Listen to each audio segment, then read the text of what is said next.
হচ্ছে বিআরটি প্রজেক্টের কাজের অবস্থা দেখেন।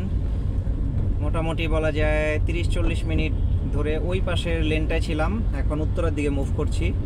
একটা জরুরি কাজে এসেছিলাম এখানে তার গাছের দিকে, এখন এই লেনটা ঢুকছে। এই লেনটাতে এমনিতেই দুর্ঘটনার হার বেশি, কারণ বেশিরভাগ এখনকার ড্রাইভার বা রাইডাররা দেখা যায় 2 লেনের রোডে, যেটাকে অ্যাকচুয়ালি বলে 2 ওয়ে, যে রোডে আসা এবং যাওয়া, চালিয়ে অভ্যস্ত না। দেখুন দুইটা পাশের অবস্থায় ক্যামেরায় কি আসতেছে আসলে ছবিগুলো, যেহেতু বৃষ্টি গিয়েছে, আবহাওয়া মানে গ্লাসটা তো ক্লিয়ার না। দুই পাশে কিন্তু মারাত্মক জ্যাম কিন্তু বেঁধে আছে। ওই যে ডানে যে দেখতে পাচ্ছেন, এইখানে এতক্ষণ দাঁড়িয়েছিলাম, বসেছিলাম। এখন মাঝখানের বিআরটির লেনটায় কোনোভাবে ঢুকলাম, দেখি কতটুকু এগোনো যায়। যদিও কিছুক্ষণ আগেই ওই পাশ দিয়ে যখন আসলাম, বিআরটির লেনটার মধ্যেও কিন্তু অনেক জ্যাম দেখছিলাম। দেখেন মানে এমন যদি অবস্থা, কোনো ক্রমে যদি ইমার্জেন্সিস কোনো পেশেন্ট যদি এই ডানের অথবা বামের কোনো একটা লেনে আটকে যায়, দেখেন কোনো যাওয়ার অবস্থা। স্যার এই ট্রাকগুলো কেন এই রোডে? ওদের যে রোডটা মূলত পূর্বাচলের সাইড দিয়ে একটা রোড তৈরি করা হয়েছে, এক্সপ্রেসওয়ে, 4 লেনের 6 লেনের, খুবই চমৎকার রোড। ওই দিক দিয়ে তো এদের যাওয়ার কথা আমি যতদূর জানি, কারণ ওই রোডটা যখন প্রথম দিকে ছিল 7-8 বছর 10 বছর আগে 2 ওয়ে রোড ছিল যখন, তখন কিন্তু ওই দিক দিয়ে যাতায়াতগুলো করতো। ঢাকা চিটাগাং, ঢাকা সিলেটের রোডের যে ট্রাকগুলো মালবাহী, এরা কিন্তু সেদিক দিয়ে যাতায়াত করতো। বাট এখন তো ওই রাস্তা ঠিক করে ফেলছে, পুরো রাস্তাটাই ওভারঅল ঠিক।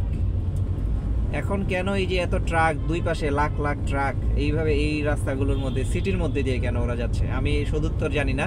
যদি আপনারা কেউ সংশ্লিষ্ট এর মধ্যে যুক্ত থাকেন, সদুত্তর জানেন, তাহলে অবশ্যই জানাতে পারেন, আমিও জানার জন্য আগ্রহী। দেখেন অলরেডি কিন্তু 2-3-4 কিলো কিন্তু চলে আসছি ডানে বামে। আমি কিন্তু ডান পাশের পুরো জ্যামটা ঠেলেই আসছি, জাস্ট মাঝখানের লেনটা কোনোভাবে উঠবো দেখে, কারণ বামের লেনটায় ঢোকার একটা সুযোগ ছিল, মানে যেটাতে এখন ট্রাকের জ্যাম দেখতে পাচ্ছেন। কিন্তু আমার গাড়িতে একে গ্যাসের ফুয়েলের পরিমাণও কম, আর একে শরীরটাও বেশি একটা ভালো না, এই জ্যামে ঢোকা যাবে না। যার ফলে আমি একটু এগিয়ে গেছি বোটবাজারের কাছাকাছি। সেখানে গিয়ে আমি এই যে দেখেন এখন কিন্তু গাজীপুরা, মানে এখান থেকে কিন্তু আরও সামনে গিয়ে তারপর ওই এলিভেটেডের যে অংশটা আছে মূলত সেটাতে উঠতে হবে। এখন এটা দিয়ে যাচ্ছি, এটা কতক্ষণ পর্যন্ত রানিং থাকে জানি না, কারণ একটু আগেও এটার মধ্যে সব থামা গাড়ি দেখতে পেয়েছিলাম। এখন বলতে গেলে পুরো আমি একাই যাচ্ছি, পেছনে আর তেমন কোনো গাড়ি নেই। কোন পর্যন্ত আসছি কে জানে, গাজীপুরের এরিয়া যেহেতু, আল্লাহ আল্লাহ করে জায়গাটা পার হতে পারলেই হয়। আর একে হচ্ছে এই রোডটা টোটালি আনসেফ। রেগুলার এই রোডগুলোর মধ্যে কিন্তু আমরা ডাকাতি, ছিনতাই এগুলো হতে দেখছি। এই ব্রিজটার পরেই তো জ্যাম দেখেছিলাম, এখন পর্যন্ত যেহেতু জ্যাম ছাড়া যাচ্ছি মূলত এগোতে থাকি। একটু হাই বিম দিয়ে চালাই, আপনারা দেখেন যেহেতু অপোজিটে গাড়ি নেই, এখন হাই বিম দিয়ে ড্রাইভ করা যায়। মানে এইটা কি একটা প্রজেক্ট আসলে তৈরি করলো, মানে কোনো মাথায় আসলো না কি পরিমাণ যে এটার মধ্যে হয়তো বা দুর্নীতি, লুটপাট এগুলো হয়ে গেছে। এই যে পুরা রাস্তাটার মধ্যে কোনো একটা ল্যাম্প পোস্ট নাই, আলো নাই এখন পর্যন্ত। দুই পাশের লেনগুলোতে কিন্তু, যেটা গাজীপুর দিকে চৌরাস্তার দিকে গিয়েছে, এবং আমার হাতের বামে যে অংশটা যেটা উত্তরের দিকে গিয়েছে, ঢাকার দিকে গিয়েছে, এটার মধ্যে কিন্তু একদম লাখ লাখ মানে কয়েক হাজার গাড়ি ওভারটেক করে আসছি মনে হয়, জাস্ট 2 লেনের মাঝখান দিয়ে। এখন এই যদি অবস্থা, মাঝখানের লেনটাতে কি ওই দিক থেকে ঢোকা বন্ধ করে দিয়েছে নাকি? অনেক সময় ওরা যেটা করে যে লেন, বিআরটির যে লেনগুলো, এটার মধ্যে ট্রাক প্রবেশ নিষেধ, মাঝখানে যেহেতু প্রাইভেট কার যেগুলো আছে এগুলো যাওয়ার জন্য পারমিশন দেওয়া থাকে। এখন যে ছোট যে গাড়িগুলো আছে সেগুলো কিন্তু আমরা দেখতে পাচ্ছি যে ওই লেনের মধ্যেই, আচ্ছা আমাকে সংকেত দিল ওই দিক দিয়ে যাওয়ার জন্য। তো ওই দিক দিয়ে কি আমার তো রং সাইড হয়ে যায় নাকি এই দিক দিয়ে বন্ধ, ওই দিক দিয়ে উঠতে হবে?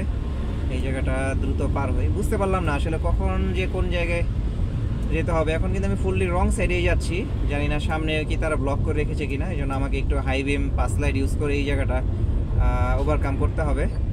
আর অপোজিটে যে ট্রাকের বাসেরগুলোর মধ্যে যে 10টা-15টা করে হাই বিম দেওয়া বা লাইট দেওয়া, তার জন্য তো রাস্তার ভিজিবিলিটি কিন্তু এমনিতেই অনেক কম। আচ্ছা বামের লেনটা এখন আমরা একটু আমি ফাঁকা দেখতে পাচ্ছি। এই গাজীপুরে যারা বসবাস করেন তারা কি ধরনের অভিজ্ঞতা আছে, আপনারা কে কোথায় থেকে থাকেন আমাকে একটু কমেন্টসে জানান, আপনাদের অভিজ্ঞতাগুলো জানান।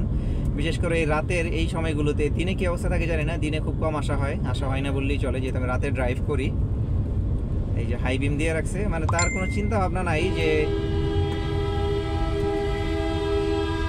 অপোজিট থেকে কোনো গাড়ি আসতে পারে বা ঢুকতে পারে এরকম পুরা লাইটটা সে এদিক দিয়ে ব্লক করে রাখছে।